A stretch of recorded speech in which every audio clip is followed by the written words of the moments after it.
মুজিবুর রহমান মঞ্জু, মাসুদ কামাল ওই যে মাঝখানে একটু বলছিলেন যে রাজনীতির বিভিন্ন সংকট যে এখন যা যা আছে সেগুলোর পিছনে আসলে ওই সাংবিধানিক ধারাবাহিকতা অক্ষুণ্ণ রাখার একটা চেষ্টা।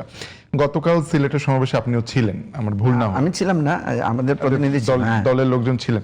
ওইখানকার একটা কোট আপনাকে, আপনাদের প্রথমে পায়ে ধরে বলবো, তারপর হাতে ধরে বলবো, যদি পায়ে ধরে হাতে ধরে বললে কথা না শোনেন ঘাট ধরতে আমাদের এতটুকু হাত কে পড়বে না, মামুনুল হক বলেছেন।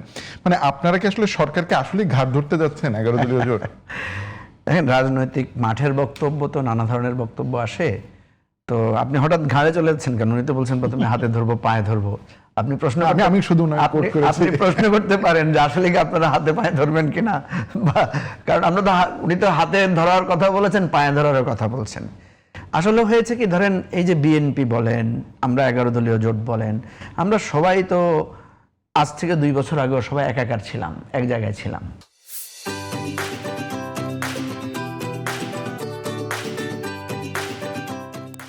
তো এখন যখন একটা পরিবর্তন হয়েছে, সবাই যখন এখন নিজেদের মধ্যে প্রতিদ্বন্দ্বিতা, তখন এটা তো খুবই স্বাভাবিক ব্যাপার।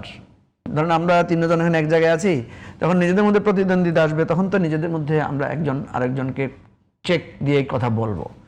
তো আমি মনে করি রাজনৈতিক পরিভাষা হিসেবে এটা তো খারাপ না, যে আপনি যদি আমাকে, আপনার কাছে আমি অনুনয় করবো, বিনিময় করবো, তারপর না হলে আমি হার্ড লাইনে যাবো, এগুলো খুবই সাধারণ রাজনৈতিক কথাবার্তা। ওইটাই হয়তো উনি মিন করতে চেয়েছেন। এখন ধরেন সরকারের ঘাট ধরার প্রশ্নটা কেন আসবে, সরকারের সাথে হার্ড লাইনে যাওয়ার বিষয়টা আসবে কেন? সরকারের কাছে আসলে আমাদের দাবিটাই কি? এটা কি কোনো স্বার্থগত দাবি? স্বার্থগত তো কোনো দাবি না। 11 দলের জোটটার মূল থিমটাই হচ্ছে যে জুলাই সনদ বাস্তবায়ন এবং গণভোটের রায়ের মাধ্যমে, এটাই। এখন এটা যদি বিএনপি না মানে, বিএনপি কেন এটা মানছে না? বিএনপি বলছে যে আমরা ম্যান্ডেট পেয়েছি এবং আমাদের ম্যান্ডেটের আগেই আমরা বলেছি যে আমরা যেগুলোতে নোট অফ ডিসেন্ট দিয়েছি আমরা সেভাবে করব। এই তো আমাদের বক্তব্য হচ্ছে, ঠিক আছে, তো আপনারা নোট অফ ডিসেন্ট দিয়েছেন, নোট অফ ডিসেন্টটা কিসে কিসে দিয়েছেন? আপনি যদি বলেন, দেখেন আমি যদি শুধু কয়েকটা বলি, নোট অফ ডিসেন্ট দিয়েছেন ওনারা কিসে?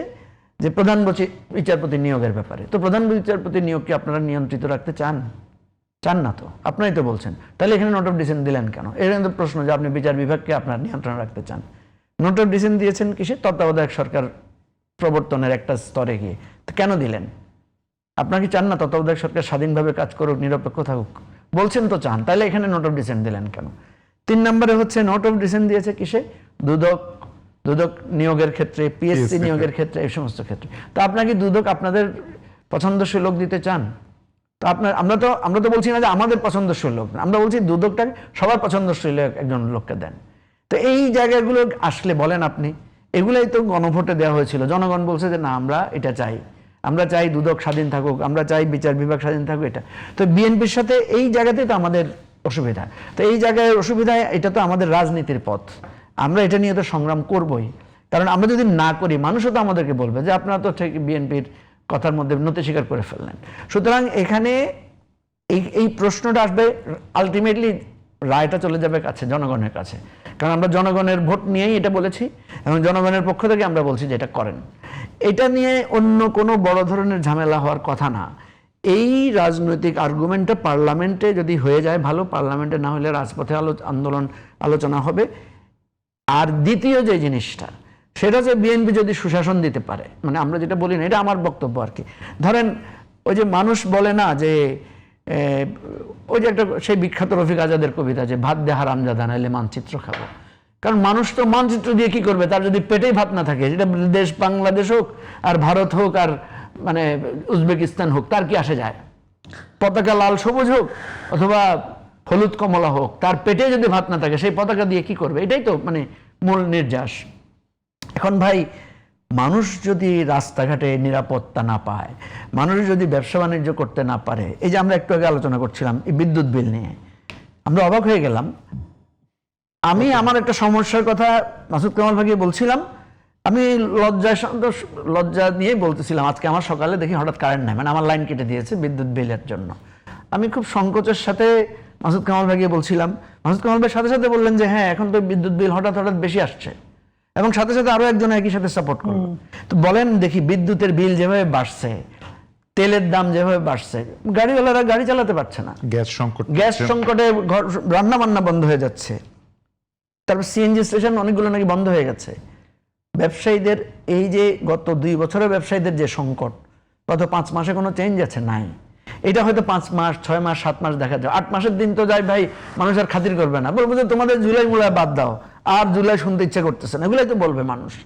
তো তখন আমাদের জুলাই সনদ বাস্তবায়ন হইলেই কি আর না হইলেই কি। আর যদি জুলাই সনদ ধরেন করলো না, কিন্তু মানুষ সুফল পাইলো, ধরেন মানুষ থানায় যাচ্ছে, মামলা নিচ্ছে, কোর্টে যাচ্ছে, হয়রানি হচ্ছে না, মানুষ নিজের দ্রব্যমূল্য সঠিকভাবে নিতে পারছে, রাস্তাঘাটে জ্যাম নাই, তখন তো মানুষ আমাদের কথা শুনবে না। মানুষ বলবে যে ভাইয়া ঠিক আছে, জুলাই সনদ ছাড়াই ভালো 2-4 দিন পরে বাস্তবায়ন হোক, আমরা তো ভালো আছি। এখন সরকার যখন জুলাই সনদও বাস্তবায়ন করবে না, আবার একই সাথে সুশাসন, নিরাপত্তা, দুর্নীতি দূর করতে পারবে না, টাকা পাচার রোধ করতে পারবে না, মামু খালুর দৌরাত্ম্য বন্ধ করতে পারবে না, তখন তো ভাই আমাদের ওই যে হাতে পায়ে ধরে ঘাট ধরা ছাড়া আমরা যদি সরকারের ঘাট না ধরি, জনগণ আমাদের ঘাট ধরবে।